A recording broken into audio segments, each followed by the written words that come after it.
The sun crested the crazy mountains, spilling liquid gold across the vast expanse of the Montana Valley. From the porch of his sturdy ranch house, Silas watched the light chase the last of the purple shadows from the hills. This land was his kingdom, carved from the wilderness by his father's sweat, and held together now by his own grim determination.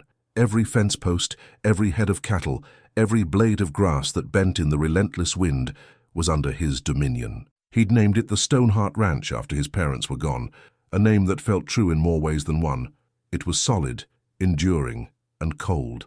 Silas was a man forged in the same mold as his land, broad-shouldered, weathered, with eyes the color of a winter sky that missed nothing. He ran his ranch with an iron fist and an unyielding schedule, because control was the only thing that kept the chaos at bay. It was control that built the sturdy barns, control that managed the herd, and control that silenced the ghosts in the sprawling, empty house behind him. But lately, the silence was winning. It was a hollow ache that the bellowing of cattle and the nicker of horses couldn't fill. He was overworked, stretched thin between the branding, the books, and the endless repairs. The house was a monument to neglect.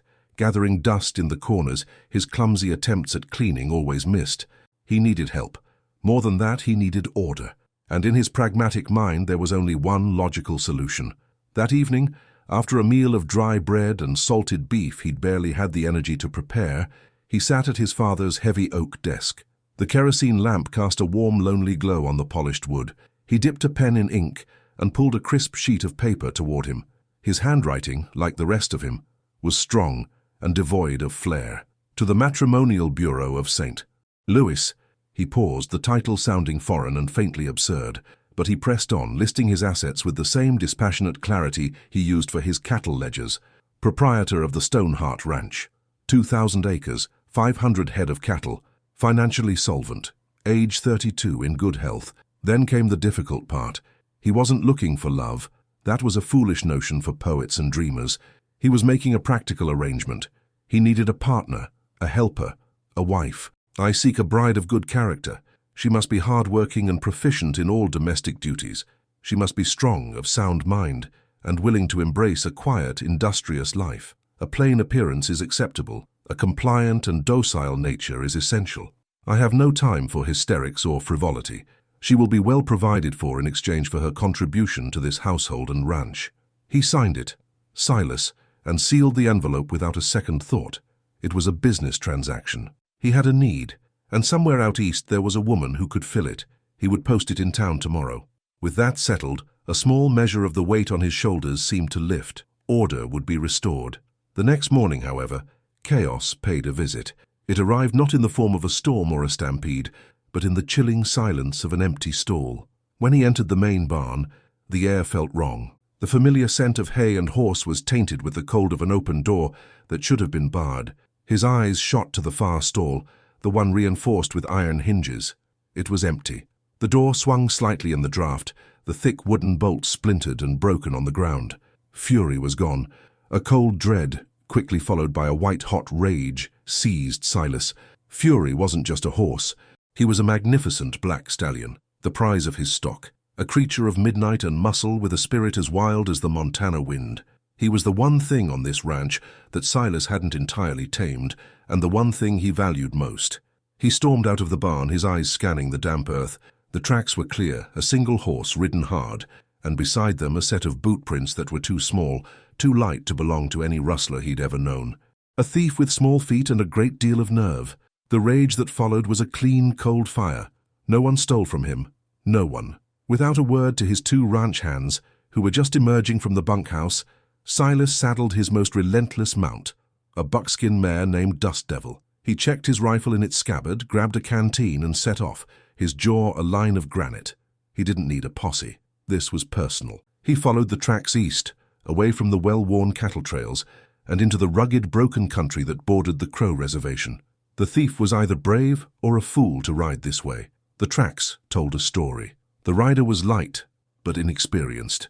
Fury's powerful stride was choppy, a sign he was fighting the reins being pushed too hard. The thief was running scared. For hours, Silas rode, his focus narrowed to the faint impressions in the dirt. The sun climbed high, beating down on his neck. He ignored the gnawing in his stomach and the growing thirst. All that mattered was the pursuit. He imagined the face of the man he was hunting, a wiry, desperate drifter perhaps. He'd see him hang for this. The horse was worth more than the man's life, of that he was certain. By late afternoon, the tracks led him into a series of narrow, winding canyons. The walls of red rock rose on either side, amplifying the heat. It was a natural trap. The thief's foolishness had finally caught up with him. Silas slowed Dust Devil to a walk, her hooves crunching softly on the gravelly ground. He drew his rifle, his senses on high alert. He rounded a sharp bend and froze. There, in a small, grassy clearing at the canyon's end, stood Fury. The stallion's black coat was slick with sweat, his sides heaving, but he stood quietly, and slumped over his withers, clinging to his mane, was the thief. Except it wasn't a man, it was a woman. Or a girl, it was hard to tell. Her hair was a tangled mess of chestnut brown spilling from a loose braid. She wore a simple dress of faded blue cotton, now torn at the hem and covered in dust. One of her boots was missing. She was so still, he thought she might be unconscious or worse. Silas dismounted, his rifle held loosely at his side, his mind reeling. This changed nothing, he told himself. A thief was a thief. But the cold certainty of his anger was now muddled with a confusing disbelief. As he stepped closer, the figure stirred. She slid clumsily from Fury's back, landing on her feet with a stumble. When she turned to face him, he saw she was young, perhaps barely out of her teens. Her face was smudged with dirt and streaked with tears. Her lips were chapped, but it was her eyes that held him. They were the color of new spring leaves, and in their depths exhaustion warred with a flash of pure, untamed defiance. "He's my horse," Silas said, his voice a low growl. It came out harsher than he intended. The young woman straightened her back, lifting her chin in a gesture of pride that seemed utterly at odds with her wretched state. "I just borrowed him. You broke my stable and rode him halfway to perdition. That's not borrowing, that's stealing. I was going to bring him back," she retorted, her voice raspy but firm. Silas took another step, his shadow falling over her. Fury, who would have flattened any stranger that came this close, merely snorted and nudged the woman's shoulder with his nose. The sight grated on Silas's nerves. "Who are you?" he demanded. "That's none of your business. When you're riding my property, it becomes my business entirely." He gestured with his rifle toward the horse. "Get away from him." She didn't move. Instead, she laid a hand on Fury's powerful neck, a strange, calming gesture that the stallion seemed to accept without question. "I needed to get away." "Everyone's running from something," Silas said, unimpressed. "It doesn't give you the right to take what isn't yours." He looked her over, taking in the torn dress and the desperation clinging to her like a second skin. The nearest town with a sheriff was a full day's ride from here. He couldn't leave her, but he couldn't let her go either. An idea, pragmatic and cold, began to form in his mind. It was an opportunity born of chaos. "What's your name?" he asked, his tone shifting from anger to calculation. She hesitated, her green eyes narrowing with suspicion. Finally she answered. "Julia." "Well, Julia," he said, moving to take Fury's reins from her unresisting fingers, "you've caused me a great deal of trouble. A prize stallion like this, his value is immense, far more than you could ever afford to repay." A flicker of fear finally broke through her defiant exterior. I don't have any money." "I know," Silas said smoothly. He swung himself into Dust Devil's saddle, holding Fury's lead rope. He looked down at her, a captive in a rock-walled prison of his own making. "But I'm a reasonable man. You stole from me. You'll work to pay off your debt. You'll come back to my ranch, and you will work until I say the debt is settled." Her eyes widened in horror. "You can't be serious. You'll make me a slave?" "I'm offering you a better deal than the sheriff would," he countered, his voice flat and final. "He'd offer you a jail cell and a rope. I'm offering you a chance to earn your freedom. Now start walking. It's a long way back to the Stoneheart." The walk back to the Stoneheart ranch was a long, silent ordeal. Julia trudged ahead, the dust kicking up around her ankles, while Silas rode behind, leading Fury. He was a silent, imposing shadow, his presence a constant weight on her shoulders. Every time she stumbled from exhaustion, she felt his cold, winter sky eyes on her, judging. When they finally crested the last hill and she saw the ranch laid out below, her heart sank. It was just as he'd described it, large, prosperous, and utterly devoid of warmth. The main house was built of thick timber and dark stone, a fortress against the wilderness, and she suspected against everything else as well. Life at the ranch quickly became a quiet, simmering war. Silas, true to his word, put her to work. He treated her not as a guest or even a captive, but as a piece of faulty equipment he was determined to make useful. Her debt, he had informed her with chilling precision, was equivalent to 6 months of labor. Her first assignment was the kitchen. It was a disaster. Accustomed to a life where servants handled such things, Julia's attempts at cooking were catastrophic. Bread dough refused to rise, becoming a dense, inedible brick. She burned the bacon to black crisps and turned a pot of beans into a scorched, gluey paste. Silas would come in from the fields, ravenous and grim, and stare at the culinary wreckage she'd produced. "Is this your idea of a meal?" he asked one evening, prodding a blackened piece of meat with his fork. "You wanted a worker, not a cook," she shot back, her chin high, refusing to let him see how her failure stung. "Your advertisement should have been more specific." His jaw tightened. "A woman should know her way around a kitchen, and a man should have the good sense not to make a prisoner his chef," she retorted, turning away to hide the defiant tremor in her lip. He swept the plate off the table in a single, furious motion, the ceramic shattering against the stone hearth. Without another word, he stalked out of the house, leaving Julia alone in the cavernous room, the silence pressing in on her more than his anger ever could. If the house was her prison, the stables became her sanctuary. There, away from the judgment in Silas's eyes, Julia was transformed. The horses, sensing none of the defiance or fear that defined her interactions with their master, responded to her with an almost magical trust. She moved among them with a quiet confidence, her voice a low, soothing murmur. She could calm the most skittish colt with a gentle touch and a soft word. Silas, a master horseman in his own right, watched from a distance, a frown etched on his face. He saw how Fury, his untamable stallion, followed her around the corral like a loyal hound. He watched as a young filly that had bucked off every ranch hand who tried to break her, lowered her head and allowed Julia to lay a blanket across her back. It was a language he understood, but one he had never heard spoken with such grace and instinct. It was infuriating. This thieving, rebellious, utterly useless girl possessed a gift, a connection to the animals that were his life's work, that he could only dream of. The grudging respect he began to feel was a thorn in his side. He'd wanted a docile, obedient woman to bring order to his home. Instead, he had a wild creature who brought chaos to his kitchen and an unsettling magic to his stables. One afternoon, he found her in the corral with the filly, humming a soft, tuneless melody. The horse stood perfectly still, its eyes half closed in contentment as Julia brushed its coat. For a moment, Silas simply watched. In the golden light, with her hair loose and the dust motes dancing around her, she looked less like a prisoner and more like a part of the land itself, untamed and beautiful. The thought was so foreign, so unwelcome, that he quashed it instantly. "You're wasting time," he said, his voice harsher than he intended. Julia jumped, the spell broken. The filly shied away. "I'm gentle breaking her. It takes patience, not force." "It takes getting the job done," he countered, stepping through the rails. "My methods have worked for years." "Your methods create animals that obey out of fear," she said, her green eyes flashing. "I'm teaching her to trust. There's a difference."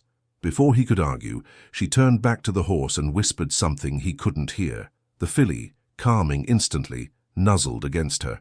Silas was left standing in silence, the truth of her words an uncomfortable weight in his chest. The tension between them was a constant taut wire, but slowly, cracks began to appear in their armor. Julia saw the profound loneliness in the way Silas sat at the head of the long, empty dining table, his gaze sometimes drifting to the 2 vacant chairs. She noticed the worn leather of his father's saddle, kept meticulously clean on a stand in the barn, an object he never used but always touched as he passed. And Silas began to see the fear that flickered behind Julia's defiance, the way she would startle at a sudden noise, her eyes darting toward the horizon as if expecting an enemy to appear at any moment. But Julia's spirit was not made for cages, no matter how gilded. After a month of servitude, the urge for freedom became an unbearable ache. She saw her chance one afternoon, when Silas and his men rode out to the far pastures to round up strays, a 2-day job. That night, she packed a small bundle of food she had managed to save and crept out to the stables. She wouldn't take Fury this time. Instead, she chose a sturdy mare, saddling her with shaking hands. She rode west, toward the jagged peaks that promised wilderness and escape. But the land was unforgiving to those who didn't know it. As dusk fell, the sky turned from a clear, brilliant blue to a bruised, menacing purple. The wind picked up, howling through the canyons like a hungry wolf. A storm, sudden and violent, was bearing down on her. Rain came in blinding sheets, turning the dry earth to slick, treacherous mud. The mare, spooked by a deafening clap of thunder, lost her footing on a steep incline and went down, sending Julia tumbling into a rocky ravine. Pain shot through her ankle as she landed. The mare scrambled to her feet and, panicked, bolted into the roaring darkness. Julia was alone, injured, and lost in the heart of a raging Montana storm. When Silas returned the next day to an empty house and a missing horse, his first reaction was a familiar, cold rage. She had run. After he had offered her a roof and a way to clear her debt, she had stolen from him again. He set out immediately, his face a mask of stone. But as he followed her trail and saw the looming black clouds of the storm he had ridden through, the anger began to sour into a cold, unfamiliar dread. He thought of her out there, alone in that deluge. He pictured her small, defiant frame against the vast, indifferent wilderness. The image of her body broken in a gully flashed in his mind, and a feeling he refused to name tightened in his gut. He found the mare first, shivering and rain-soaked, her reins tangled in a thicket. There was no sign of Julia. Pushing onward, he found the place where the horse had fallen. He dismounted, his heart pounding a heavy, frantic rhythm against his ribs.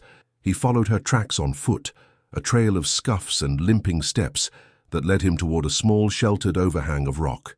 The trail disappeared near a creek now swollen and brown with runoff. She had crossed it. He forged ahead, his eyes scanning the opposite bank. And then he saw it. Another set of tracks, moccasins, joining hers. Crow. His prejudice warred with a desperate hope. He tracked the two sets of prints for another mile until he smelled the smoke of a campfire. He moved cautiously through the trees and stopped at the edge of a small clearing. In the center, a fire crackled under a makeshift shelter, and there, sitting by the fire, was Julia. Her dress was torn. Her ankle was crudely splintered and wrapped, and she was sipping something from a wooden bowl. Across from her sat a young crow hunter, his face serene, his movements calm and deliberate. He was speaking to her in a low voice, and she was listening, her expression unguarded in a way Silas had never seen. She was safe, cared for. When Silas stepped into the firelight, the hunter, whose name was Wire, was on his feet in an instant, a knife in his hand. Julia gasped, her face paling. "She is with me," Silas said, his voice rough. It was a statement of ownership, but it sounded hollow even to his own ears. Wire looked from Silas to Julia, his dark eyes missing nothing. He saw the fear in her expression and the possessive anger in Silas's. He said nothing, but he did not lower his knife. "Julia, we're leaving," Silas commanded. Julia struggled to her feet, wincing as she put weight on her injured ankle. "He saved me, Silas. My horse fell. I would have died in that storm if Wire hadn't found me." The simple gratitude in her voice was a rebuke. This stranger had shown her more kindness in a few hours than Silas had in a month. The realization shamed him. He looked at Wire, whose calm gaze held no judgment, only a quiet watchfulness. He had been ready to drag her back like a runaway animal, but seeing her here, protected by another, changed the equation. She wasn't just his problem, she was a person. "My thanks," Silas said to Wire, the words feeling stiff and inadequate. Wire gave a slow, deliberate nod, finally sheathing his blade. Later that night, as they made their own camp a short distance away, the silence between them was different. It was no longer angry, but heavy with unspoken things. As they sat by the fire, Silas finally broke it. "Why did you run?" Julia stared into the flames, her face illuminated by the flickering light. The defiance was gone, replaced by a deep, weary sadness. "Because it's all I've been doing for months," she said, her voice barely a whisper. "Running." And then, for the first time, she told him the truth. She wasn't a common thief or a drifter. She was running from a man named Frederick, a wealthy, powerful suitor from back east to whom her family had promised her, a man who was charming on the surface but cruel and possessive in private. A man who saw her not as a wife, but as a beautiful acquisition he would own and control. "I couldn't marry him," she said, her voice trembling. "I couldn't live in that cage. So I ran. I took what money I had and fled west, but he sent men after me. I used the last of my money on the stagecoach, and when I saw your horse, that magnificent free creature, I just thought, if I could ride him, I could outrun them all. I could finally be free." Silas listened, the story washing over him, eroding the foundations of his anger and judgment. He had looked at her and seen a thief, a problem, a debt to be collected. He had never once thought to look for the person underneath. He had planned to build her a cage of his own, forcing her into a life of servitude. And all along, a cage was the one thing she was running from. The cold stone around his heart seemed to crack, just a little. The journey back from Wyer's camp was a quiet one, but the silence was no longer a weapon. It was a space for thought, a fragile ground where a new, unspoken understanding was taking root. Silas treated Julia's splintered ankle with a gruff, almost clumsy tenderness, his large hands surprisingly gentle as he helped her dismount at the ranch house. The words, "You will work off your debt," were never spoken again. They hung in the air, a relic of a man he was no longer sure he was. A strange, tentative peace settled over the stone heart. Julia, limping but determined, took over the care of the horses with a quiet authority that even Silas's ranch hands came to respect. She no longer felt like a prisoner, and Silas no longer acted like her jailer. He found himself making excuses to be in the stables, watching her work, listening to her low, soothing voice as she calmed a nervous mare. He was beginning to see the woman she was, not the problem she had presented. He saw her strength, her resilience, and the fierce, desperate love of freedom that drove her. The admission that the docile, compliant woman from his letter would have bored him to tears was a thought he pushed away as quickly as it came. This fragile peace was shattered 2 weeks later, on a routine trip to the nearby town of Prospect Creek for supplies. Silas went alone, insisting Julia rest her ankle. The town was buzzing with an unusual energy. The general store owner, a portly man named Henderson, was practically beaming. "Big news in town, Silas," Henderson said as he weighed out a sack of flour.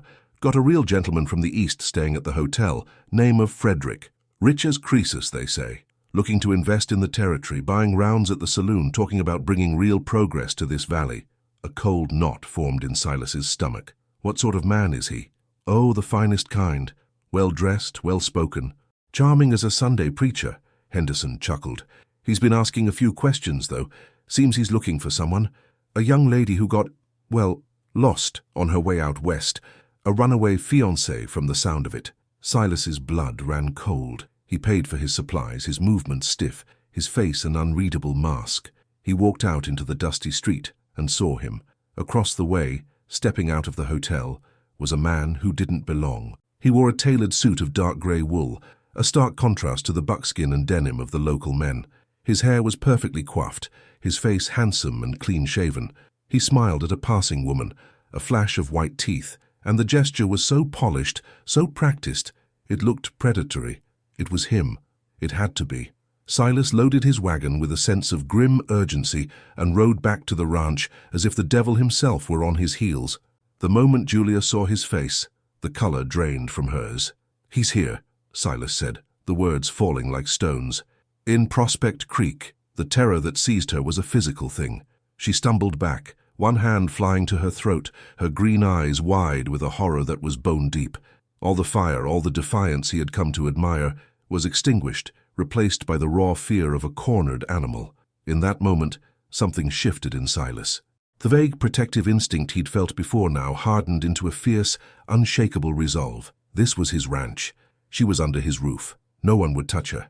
They didn't have to wait long. 3 days later, a fine, gleaming buggy pulled by 2 matching bays rolled up the long drive to the ranch house. Silas, who had been watching the road since sunrise, met the visitor on the porch. Julia watched from the shadows of the doorway, her hands clenched so tightly her knuckles were white. Frederick stepped down from the buggy, his polished boots sinking slightly into the dust. He smiled, that same predatory, charming smile Silas had seen in town. "A fine spread you have here," Frederick said, his eyes sweeping over the property, assessing its value. "I am Frederick. I believe you have something, or rather someone, who belongs to me." "You believe wrong," Silas said, his voice flat. He stood with his feet planted, a human wall between the man and the house. "There's no one here for you." Frederick's smile tightened at the edges. "Let's not play games, rancher. I'm looking for my fiancée, Julia, a spirited girl but easily confused. She has a habit of wandering. I've been told she was seen heading in this direction." "Then you were told wrong. You should leave." "Oh, I don't think so." Frederick took a step closer, his charming facade finally cracking to reveal the cold steel beneath. "I know she is here. I have a legal claim to her.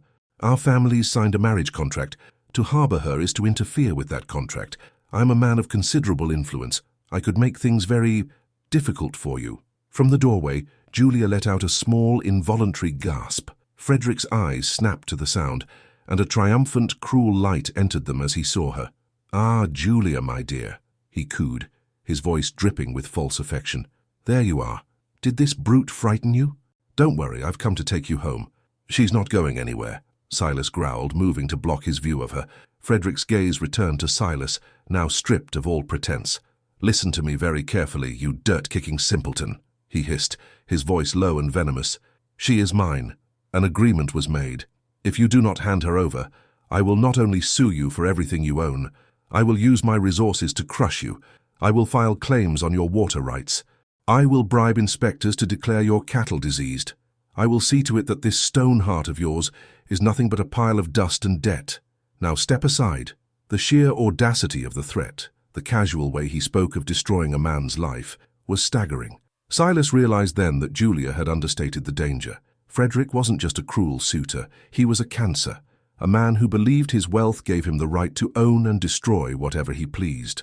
And his ambition wouldn't stop with Julia or this ranch. He was the kind of man who would bleed the whole valley dry for his own gain. "Get off my land," Silas said, his voice dangerously quiet. For a moment, they stood locked in a battle of wills. Then, with a sneer, Frederick turned and climbed back into his buggy. "You will regret this," he called out as he snapped the reins. "I always get what I want."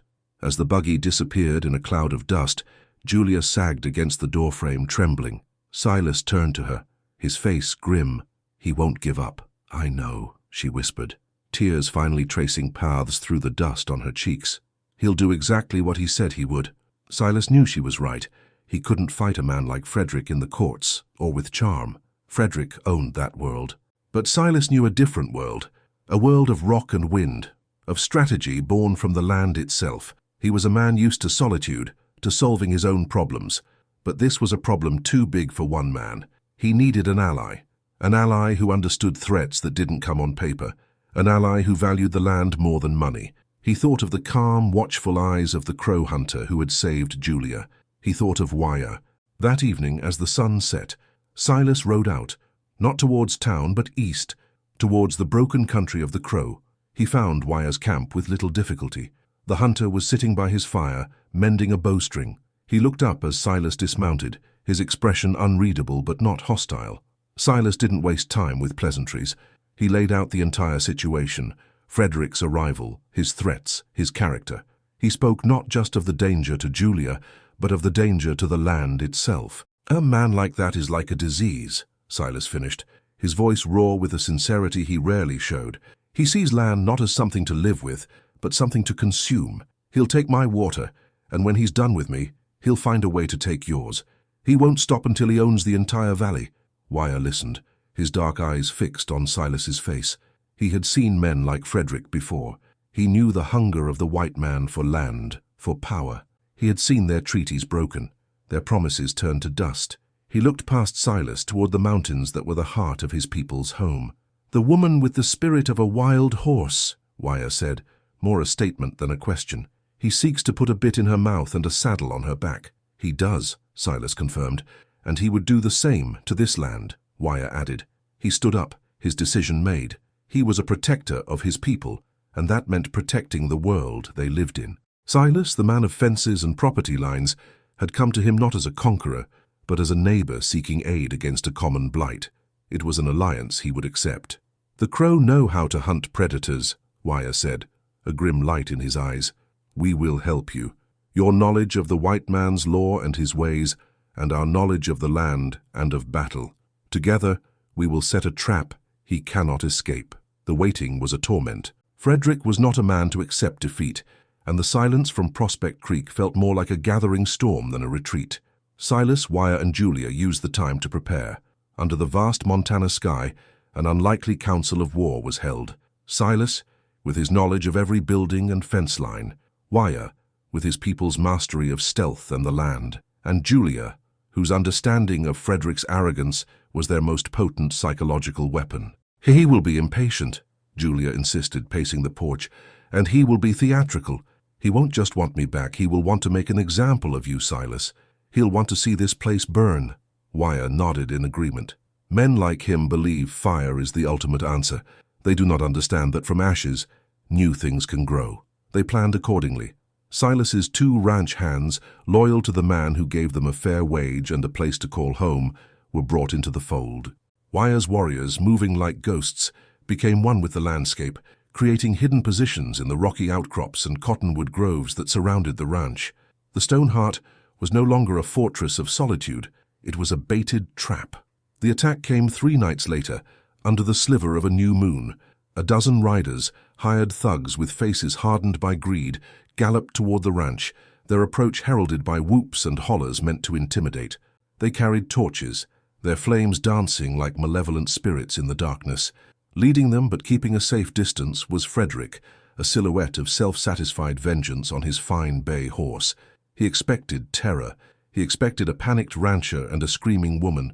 What he got was silence. The first torch was thrown toward the main barn, but before it could reach the hay-stuffed loft, an arrow, fletched with crow feathers, flew from the darkness and extinguished the flame mid-air. A second arrow found the arm of the man who threw it, causing him to cry out in pain and surprise. Chaos erupted. From the shadows of the corral, Silas and his men opened fire, not to kill, but to maim and confuse. Their shots echoed Waya's warriors, whose arrows picked off riders with unnerving precision, targeting hands and legs, turning the confident charge into a panicked scramble. Horses screamed and reared as their riders fell or fled. Frederick, watching from his vantage point on a low hill, swore in frustration. This was supposed to be a simple, brutal show of force, not a coordinated defense. His anger turned to fury when he saw a figure emerge from the stables. It was Julia, but not as he remembered her. She wasn't cowering. She was leaping onto the back of the magnificent black stallion, Fury, riding bareback with nothing but a fistful of mane to guide him. "She's escaping," one of his remaining men yelled. "After her." "I want her alive," Frederick roared, his own greed and obsession overriding any sense of caution. He spurred his horse forward, leading the few men he had left in pursuit of the fleeing girl and the priceless stallion. But Julia wasn't fleeing. She was leading. She urged Fury into a gallop, not away from the ranch, but in a wide, sweeping arc around the battlefield. She was a phantom in the moonlight, her hair streaming behind her, a vision of wild, untamable freedom. Fury moved like a living shadow, his hooves thundering on the hard-packed earth. She was drawing Frederick away from the ranch, pulling him and his men into the open, broken country to the east, exactly where Waya had said the terrain was most treacherous. Silas watched her go, his heart a hammer in his chest. It was a mixture of terror for her safety and a fierce, soaring pride. The docile woman he thought he needed would have hidden under a bed. Julia, the rebel, was riding into the heart of the danger, turning herself into the bait to save them all. The chase was furious. Frederick, consumed by the need to recapture his property, pushed his horse to its limit. He was a skilled rider, but he was no match for Julia and Fury. They moved as one entity, navigating the rocky ground with an instinctual grace. Julia led him on a desperate, winding path, deeper and deeper into the trap. Finally, she guided Fury up a steep, narrow trail leading to a flat-topped butte. It was a dead end. Frederick smiled in triumph as he and his 2 remaining men cornered her at the edge of the cliff. "Nowhere left to run, my dear," he snarled, dismounting and approaching her. "Your little adventure is over. You will learn the meaning of obedience." Julia sat tall on Fury's back, her chest heaving, but her eyes held no fear. They held a strange, blazing light. "You're the one with nowhere to run, Frederick." As if on cue, a signal fire blazed to life on a distant peak, a prearranged signal Silas had insisted on. It was visible for miles, including from the sheriff's office in Prospect Creek, where a nervous deputy had been paid by Silas to watch for it. Before Frederick could process what it meant, figures emerged from the rocks around them. Waya and 3 of his warriors stepped into the moonlight, their bows drawn, arrows aimed at the hearts of Frederick's men. Frederick stared, his face a mask of disbelief. "What is this?" "Savages." From the trail behind him, another figure appeared. It was Silas, his rifle leveled steadily at Frederick's chest. "They're my neighbors," Silas said, his voice cold as a grave. Frederick's face contorted with rage. He drew a small, silver-plated pistol from his coat. "You think you've won? I'll kill you all. I'm a wealthy man. The law is on my side." "Is it?" came a new voice. Sheriff Miller, a man who generally preferred to let things sort themselves out, rode up the trail, followed by 2 deputies. He'd seen the signal fire and heard the distant shots. Now he saw a prominent Eastern gentleman holding a gun on a local rancher, surrounded by Crow warriors and hired thugs. Attempting to burn down a man's property and kidnapping a woman sounds like a funny way to obey the law, Mr. Frederick. Frederick's composure finally shattered. He realized he had been played, his own arrogance used to lead him into a perfectly sprung trap. In a final desperate act, he lunged toward Julia, grabbing Fury's reins. "She's mine!" he screamed. It was the last mistake he would ever make. Fury, fiercely protective of the woman on his back, reared up with a powerful ear-splitting shriek. His front hooves, shod in iron, struck Frederick squarely in the chest, sending him flying backward off the edge of the butte. His scream was cut short by the sickening crunch of his body hitting the rocks below. In the stunned silence that followed, his two hired men dropped their weapons and raised their hands. The battle for the Stoneheart Ranch was over. The dust settled, both literally and figuratively, in the days that followed. Sheriff Miller, grateful for a straightforward resolution that didn't involve complex paperwork, arrested Frederick's men and officially declared Frederick's death a tragic accident. The story in Prospect Creek was that a wealthy investor had met his end after foolishly chasing a prize stallion into dangerous country at night. Back at the ranch, a profound quiet descended. Wire and his people had returned to their lands, the promise of friendship and mutual respect now sealed in shared victory. The ranch hands were busy repairing the minor damage. All that remained was the unresolved tension between the rancher with the stone heart and the rebel who had stolen his horse. That evening, Silas found Julia by the corral, leaning against the fence, watching Fury graze in the twilight. She wore a simple dress he'd bought for her in town, and the setting sun caught the warm chestnut tones in her hair. "He's truly your horse now," she said softly, not looking at him. "He fought for you, for this place." "He fought for you, Julia," Silas corrected her, his voice rough with an emotion he could no longer suppress. He moved to stand beside her, the wood of the fence warm beneath his hands. "We all did." They stood in silence for a long moment, the only sounds the nicker of the horse and the sigh of the wind. "I wrote a letter," Silas said finally, his gaze fixed on the distant mountains. "Before you came, to a matrimonial agency. I asked for a wife." He gave a short, harsh laugh. "I listed my requirements like she was a piece of livestock. Docile, obedient, compliant." He turned to look at her then, and his winter sky eyes were filled with a startling vulnerability. "I was a fool. A docile woman would have been crushed by this life. An obedient woman would have run from me. A compliant woman would have let Frederick take her, and this ranch and everything I hold dear." He took a step closer, his hands finding hers, his calloused fingers gently enveloping her own. "I don't want a servant, Julia. I don't want someone to bring order to my house. I want the chaos you bring. I want the fire in your eyes when you argue with me.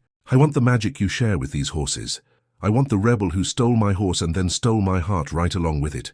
Tears welled in Julia's eyes, but they were not tears of fear or sadness. They were tears of profound, overwhelming relief. She had spent so long running, so long fighting to be free, that she hadn't realized she had already found her freedom right here, in this vast, wild land, beside this difficult, solid, honorable man. "I need a partner," Silas whispered, his voice thick with feeling. "I need you. Stay with me, Julia.